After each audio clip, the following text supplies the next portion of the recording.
Wait, hold everything. This bull was the bull of my dreams. I spent the next 10-ish days playing an epic game of hide and seek. I had him at 10, I had him at 20, I had him at 30. So there was a herd of elk last night around our camp. I could hear the bull. I don't know, it didn't sound like a really big bull, but I could even hear him and some cows milling around last night. So I've got up about 4:30, about an hour and a half before sunrise. And I'm hiking as fast as I can up the top of the hill to try to cut them off. And it is pitch black. Dark, dark, dark. Well, I bombed up this hill this morning to try to cut off the elk before they crossed over the top. And, yeah, there's just no catching up to elk. But it was pretty cool hearing them bugle and mew and do elk things all night. But yeah, cold morning, first morning with ice on the ground. But it looks like it's gonna warm up pretty good today.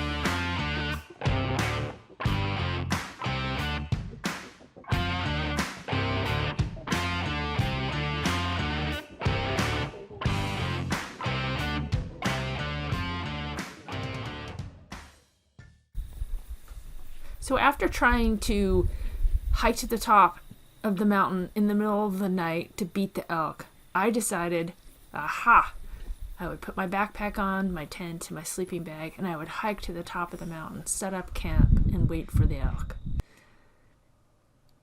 It was amazing. There were so many elk running around, but it was actually one of these situations where be careful what you wish for.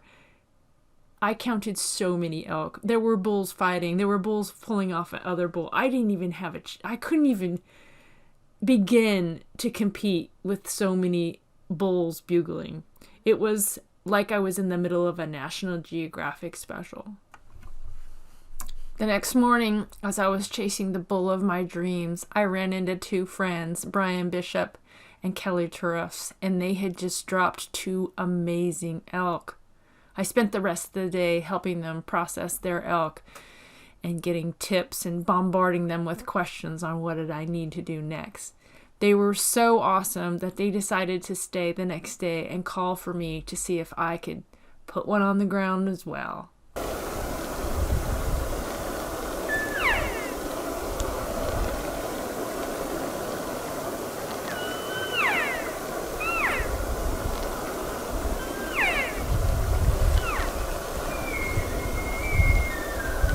That morning, we got on a bull right away. Actually, we got on 3 different bulls. You might notice some hesitation on my part when moving forward, because I have never had anyone call for me before, and I was unsure about the, air quotes, setup. The camera angle does not capture it, but there is a bull about 30 yards away, bugling, raking a tree, and then he promptly lays down, gets up, rakes a tree, and then lays down again. Kelly Turruffs is behind me and only making cow calls. At one point, the bull only needs to take 2 steps to be in my shooting lane. He then moves off quickly and lays down. I can't see him lay down, but he continues to bugle, so I think the game is still on. What I don't know is that he's circled around and laid down fairly close to me.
This encounter took about 45 minutes, and that bull needed to take 2 steps several times, but in the end, he just whirled and walked away. Never saw him again. Well, I saw an elk. I saw a nice big 6.4 cows, and he's bugling, so that was a good sign. He bugled back at me, but he was on a ridge over, and I would have had to drop, I don't know, 800 vertical feet and then 1,000 vertical feet back up the other side. And he was moving away, so I don't know. I didn't do it, but it was beautiful to watch. Nice 6-point bull, 4 cows. So anyway, yeah, I breathed a little hard. That was quite a hike. I'm gonna get to my truck and then I'm gonna bounce over and go on another ridge. There's a storm coming in tomorrow, and we'll see if that changes things up or shuts things down. I don't know. We had one crazy day. There was so much action. It was frustrating. You get on one and one would call the other one off, and anyway. I really didn't know what to do in that situation, so I did nothing. No, it's not true. I went out and went hunting in the afternoon. That's when I found my friends, and they had already killed 2 nice bulls, and I spent the day helping them, which was good. Which was really good. It's good talking with them, good learning from them. They're really experienced, and I'm still kind of figuring things out. Well, I've been tucked up underneath this tree for, I don't know, about a half hour because it has been pouring rain. I'm trying to stay dry. I've got my rain gear, but it's really heavy to pack it around, so I like to go light. And so I'm just waiting out the rain. I'm sitting here scrolling through some messages on my phone. I look up and there's 6 elk looking at me. Right there, 30 yards.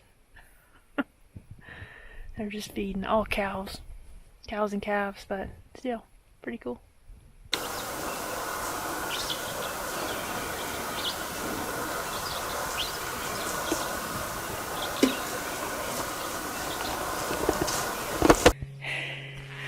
Well, today's I think it's day 20, and I have no complaints. I've been in elk for probably 15 of those 20 days and had some of the most amazing experiences. The next couple days I'm teamed up with some guys that are hunting this area. They're really good elk callers and have a lot more experience than me. So I keep pumping them with questions, and we've just split up to hunt a couple different areas of this property, and I'm just feeling really grateful this morning. It's just been a great 3 weeks of nothing but elk hunting. My dreams and my passions all coming together almost every day. It's just really amazing. And this draw right here is really steep. So I'm breathing a little hard. So as you know, I've been hunting for quite a while. It's about 2.5, maybe 3 weeks. I've lost track of the dates. And I've been working really hard. I've called in 8 bulls. I've been full draw 4 times, and just things that happen in archery have happened, you know. I thought he was coming into the right, and he was, and then he turned and went to the left, and and I had one bull come screaming in, but right 10 yards, and they stopped right behind a juniper bush, and just screaming at me, and I was full draw, but I can't shoot through the bush, so he's like, there's nothing here to fight, and he whirled and ran off. So that's happened a couple times. I've been winded a couple times, but this morning I woke up and I was like, I think today's the last day for me, because my body is, sorry for that, My body is shot. I mean, my legs hurt. I was on a big bull yesterday and I was going to go in by myself, and I decided, no, I'm going to run back to my truck and go get some friends that know how to call elk, and maybe that'll increase my odds in getting the bull. And so I ran up the hill, which was quite a hike actually. It was a long way, and got my truck, went and got them. They were all eating lunch. They were so nice.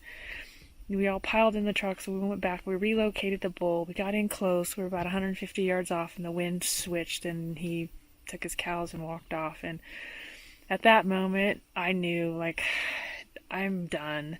Not like, well, a little bit mentally, but physically, my body just is, at 52 years old, I just can't be, sprinting up and down these hills like this, these mountains. So this morning I woke up and I told the guys that, I'm hunting with, I think today's my last morning, because my knees, my body, my ankle, everything, just all of me just is, so sore. So, we split up. I'm by myself, which is fine. But there's 4 guys up in the top somewhere. I come down in here, right off, big bull bugling down there. I've followed that bull for a week. I know exactly who he is. I can hear from his bugle.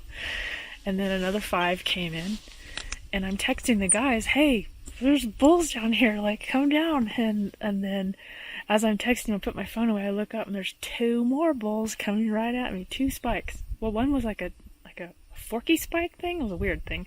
And the other was a straight, big, long, tall spike. And they were coming right into my cow calls, and so, boop, shot one of them. Not a really good shot. I think because my angle was so far down. I mean, it's steep. But anyway, I can make excuses all day, I guess. But not a really good shot, and it was kind of back. My arrow did not pass through. It was cordoned away, so I think it lodged in the opposite shoulder, which is good. But I'm giving him an hour. I went down quickly to see the blood, and it's not frothy blood. It's more like arterial blood, and there's not very much. But that makes sense because my arrow didn't pass through, so probably sealed up. Yeah, my arrow is lodged in a bone somewhere. But I am going to go. I've been waiting here an hour and a half now. I'm going to go see if I can't find him. I've been saying my prayers for an hour and texting my family and saying, please pray for me so I can find this bull. But it's just been an amazing experience. And